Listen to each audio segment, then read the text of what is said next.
यह कहानी उत्तर प्रदेश की एक सच्ची घटना है। शीतल एक साधारण लेकिन आत्मनिर्भर लड़की थी। वह अपने पति आर्यन के साथ अपनी शादीशुदा जिंदगी को खुशी खुशी जी रही थी। आखिर शीतल की मां सुमित्रा देवी शीतल के घर जाकर क्यों रहने लगती है? आखिर सुमित्रा और शीतल के पति आर्यन के बीच नजदीकियां कैसे बढ़ने लगती हैं? आखिर सुमित्रा और आर्यन के बीच एक मजबूत बंधन कैसे बना? आखिर सुमित्रा क्यों अपनी ही बेटी के पति आर्यन के साथ प्यार करने लगी थी? आखिर सुमित्रा रात के समय खड़ी होकर आर्यन के कमरे में क्यों चली जाती है और कमरे का दरवाजा बंद करके आर्यन को कपड़े निकालने के लिए क्यों कहती है? आखिर आर्यन एक रात में अपनी सासू और अपनी पत्नी शीतल के साथ संबंध कैसे बनाता था? और एक दिन जब शीतल ने आर्यन को अपनी मां के साथ संबंध बनाते हुए देखा तो उसने कुछ ऐसा किया जिसे सुनकर आप हैरान हो जाओगे। जानेंगे कहानी की पूरी सच्चाई, इसलिए दोस्तों वीडियो को अंत तक जरूर देखें। नमस्कार दोस्तों, स्वागत है आपका हमारे YouTube चैनल में। सभी दर्शकों से हाथ जोड़कर निवेदन है कि चैनल को सब्सक्राइब करें और लाइक करें। तो चलिए दोस्तों वीडियो शुरू करते हैं। गर्मियों की एक सुहानी शाम थी। शीतल एक साधारण लेकिन आत्मनिर्भर लड़की अपने पति आर्यन के साथ अपनी शादीशुदा जिंदगी को खुशी खुशी जी रही थी। आर्यन एक सॉफ्टवेयर इंजीनियर था जो अपने काम में व्यस्त रहता था, लेकिन शीतल को प्यार और समय देने में कभी कमी नहीं करता। शीतल की मां सुमित्रा देवी अपने पति के देहांत के बाद अकेले रहती थीं। वह अपनी बेटी के घर अक्सर आया जाया करती थीं और उनकी एक झलक से ही सुकून पाती थीं। सुमित्रा देवी एक आदर्श मां थीं, जिन्होंने अपनी बेटी को बड़े ही प्यार और अनुशासन से पाला था। एक दिन सुमित्रा देवी ने शीतल को फोन किया। बेटा, मैं कुछ दिनों के लिए तुम्हारे घर आना चाहती हूं। यहां अकेले रहकर मेरा मन बहुत उदास हो जाता है। शीतल ने खुशी खुशी उन्हें बुला लिया।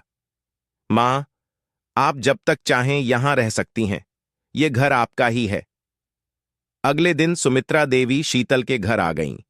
शीतल ने मां का स्वागत किया और आर्यन ने भी उन्हें आदरपूर्वक प्रणाम किया। अरे वाह दामाद जी, आपकी नौकरी कैसी चल रही है? सुमित्रा देवी ने मुस्कुराते हुए पूछा। बहुत अच्छी मां जी, बस थोड़ा व्यस्त रहता हूं, लेकिन सब ठीक है, आर्यन ने जवाब दिया।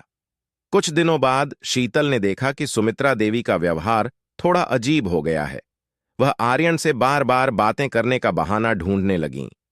कभी उसे चाय के लिए पूछतीं तो कभी उसके कपड़े इस्त्री करने की पेशकश करतीं। शीतल ने हल्की मुस्कान के साथ कहा, मां, आप इतनी फिक्र क्यों कर रही हैं? आर्यन खुद अपना ख्याल रख सकता है। अरे बेटा, मैं तुम्हारे पति का ख्याल नहीं रखूंगी तो कौन रखेगा? वह तो मेरे बेटे जैसे हैं, सुमित्रा देवी ने जवाब दिया।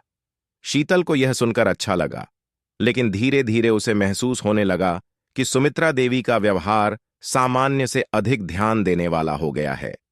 एक रात जब शीतल रसोई में काम कर रही थी, उसने देखा कि सुमित्रा देवी और आर्यन लिविंग रूम में हंसी मजाक कर रहे थे। आर्यन की बातों पर सुमित्रा देवी खुलकर हंस रही थीं। शीतल को थोड़ी असहजता महसूस हुई। वह सोचने लगी, क्या मां आर्यन के प्रति कुछ ज्यादा ही आकर्षित हो रही हैं? शीतल ने इस बात को अनदेखा करने की कोशिश की, लेकिन दिन ब दिन सुमित्रा देवी का आर्यन के प्रति लगाव बढ़ता गया। एक दिन शीतल ने अपनी मां को अकेले में टोका। मां, मैं आपसे कुछ पूछना चाहती हूं। आप आर्यन के साथ इतना समय क्यों बिताने लगी हैं? सुमित्रा देवी थोड़ी झिझकती हुई बोली, बेटा, आर्यन सिर्फ तुम्हारा पति ही नहीं, बल्कि मेरा भी बेटा है। मैं उसे बहुत प्यार करती हूं। यह सुनकर शीतल के दिल में एक अजीब सी हलचल मच गई। उसने महसूस किया कि यह प्यार साधारण नहीं था। एक दिन जब आर्यन ऑफिस से घर लौट रहा था तो सुमित्रा ने उसके लिए कुछ खास खाना बनाया। दामाद जी, यह आपकी पसंद की दाल मखनी और आलू पराठा मैंने खास आपके लिए बनाया है, सुमित्रा ने बड़े प्यार से कहा। आर्यन ने मुस्कुराकर धन्यवाद कहा, लेकिन शीतल की आंखों में बेचैनी साफ दिख रही थी। रात को जब शीतल और आर्यन अपने कमरे में थे तो शीतल ने बात छेड़ी। आर्यन, क्या तुम्हें नहीं लगता कि मां तुम्हारे साथ थोड़ा ज्यादा करीब हो रही हैं? आर्यन हंसते हुए बोला, अरे शीतल, वह तुम्हारी मां है। शायद वह मुझे बेटे जैसा मानती है। इसमें इतना सोचने की क्या बात है? शीतल ने आर्यन की बात को कुछ हद तक सही माना, लेकिन उसका दिल अब भी शक के घेरे में था। कुछ दिनों बाद सुमित्रा देवी ने आर्यन से सीधे अपने मन की बात कह दी। आर्यन, तुम्हें पता है, तुम्हारे जैसा इंसान बहुत मुश्किल से मिलता है। तुम बहुत समझदार हो। मैं चाहती हूं कि तुम्हारे साथ ज्यादा समय बिताऊं। आर्यन ने कहा, ठीक है मां जी, जैसी आपकी इच्छा। आर्यन को यह सब देखकर बेहद असहजता महसूस हो रही थी। उसने शीतल से कहा, शीतल, मैं तुमसे कुछ छुपाना नहीं चाहता। तुम्हारी मां का व्यवहार अब मेरे लिए परेशानी बनता जा रहा है। मैं उनके प्रति कोई गलत भावना नहीं रखता, लेकिन उनका लगाव कुछ ज्यादा ही बढ़ गया है। सुमित्रा देवी का आर्यन के प्रति झुकाव अब सबकी नजरों में आने लगा था। पड़ोसियों ने भी इस पर बातें बनानी शुरू कर दीं। शीतल ने अपनी मां से सीधा सवाल किया, मां, क्या आप आर्यन से प्यार करने लगी हैं? सुमित्रा देवी ने कुछ पल चुप रहने के बाद कहा, हां शीतल, मैं उसे प्यार करती हूं, लेकिन यह मेरा दोष नहीं है। यह दिल का मामला है। यह सुनकर शीतल को लगा जैसे जमीन उसके पैरों तले खिसक गई हो। एक दिन सुमित्रा ने आर्यन को कमरे के अंदर बुलाया और कहा, आर्यन, मैं तुमसे सच्चे मन से प्यार करती हूं। क्या तुम भी मुझसे प्यार करते हो आर्यन? यह सुनकर थोड़ा असमंजस में पड़ गया। आर्यन को यह डर था कि कहीं शीतल को पता चल गया तो पता नहीं क्या होगा। लेकिन आर्यन ने सुमित्रा से कहा, हां मां जी, मैं तुमसे प्यार करता हूं। इसी बात पर सुमित्रा ने कहा, आर्यन, आज के बाद तुम मुझे मां नहीं कहोगे? आर्य ने कहा, ठीक है, नहीं कहूंगा। एक दिन रात के समय सुमित्रा आर्यन के कमरे में चली जाती है और कमरे का दरवाजा बंद कर देती है और आर्यन से कहती है, आर्यन, अपने कपड़े निकालो। आर्यन यह सुनकर हैरान हो जाता है, लेकिन सुमित्रा ने तुरंत ही आर्यन को बेड पर गिरा दिया और अपने कपड़े निकालने लगी। सुमित्रा अब बिल्कुल नंगी अवस्था में हो चुकी थी और आर्यन के भी उसने कपड़े निकाल दिए थे। अब आर्यन और सुमित्रा दोनों एक दूसरे के साथ संबंध बनाने लगते हैं। आर्य ने लगभग 2 से 3 घंटे तक सुमित्रा के साथ संबंध बनाए। अब सुमित्रा हर रोज आर्यन के कमरे में आती और उसके साथ संबंध बनाती। आर्यन और सुमित्रा हर रोज रात को संबंध बनाने लगते।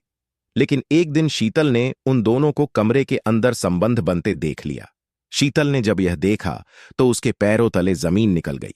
शीतल ने तुरंत ही आत्महत्या करने का फैसला लिया। शीतल ने कमरे के अंदर जाकर चाकू उठाया और अपने हाथ की नस काट ली। कमरे के अंदर तोड़फोड़ सुनकर आर्यन और सुमित्रा तुरंत ही कमरे के अंदर पहुंच गए और वहां जाकर उसने देखा तो शीतल बेहोश पड़ी है। आर्यन ने तुरंत ही शीतल को उठाया और पास के अस्पताल में भर्ती करवाया। इसके बाद सुमित्रा अपनी बेटी शीतल से माफी मांगती है और कहती है, बेटी, मुझे माफ कर दो। मुझसे गलती हो गई। आगे से मैं ऐसा कभी नहीं करूंगी। मुझे क्या पता था कि मैं अपनी बेटी का ही घर बर्बाद कर रही हूं। सुमित्रा ने कहा, बेटी, तुम दोनों खुशी खुशी से अपना जीवन व्यतीत करो। मैं कल सुबह ही घर लौट जाऊंगी। सुबह होते ही सुमित्रा अपने घर लौट जाती है और आर्यन और शीतल दोनों एक दूसरे के साथ अपना जीवन व्यतीत करने लगते हैं। दोस्तों, अगर वीडियो अच्छी लगी हो तो चैनल को सब्सक्राइब कर देना। धन्यवाद दोस्तों।